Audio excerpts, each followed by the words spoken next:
Good day, everybody. Welcome to today's video. In today's video, we're going to test the cruise control switch, and this is how you test it. What I'm using right now for jumpers is Arduino wires because they got the little plastic tabs. So for the first test, we're going to go off pins 13 and 14. As you can see right there, it's labeled from 1 to 15, and I am 13 to 14.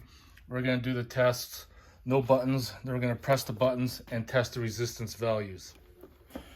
So you can see the multimeter, no buttons pressed.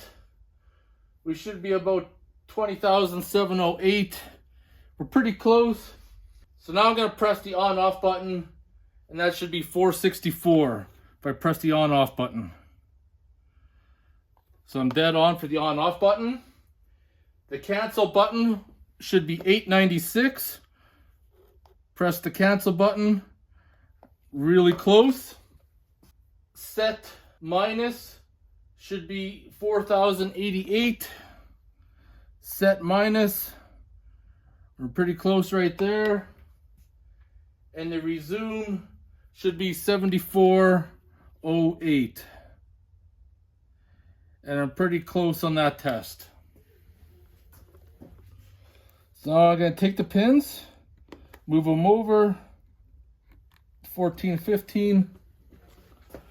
Start over 20,591. We're pretty close.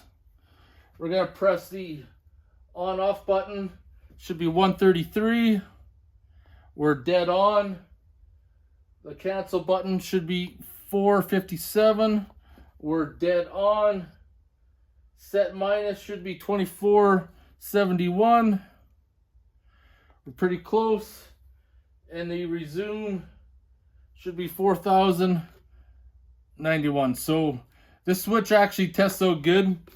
I did replace it in my Jeep, so this is telling me that something else is wrong with the cruise control and not the switch itself. But that's how you test the switch. So hope you guys enjoyed that video on how to diagnose and test the switch. This can be done on any Chrysler Jeep vehicle with this style of cruise control switch.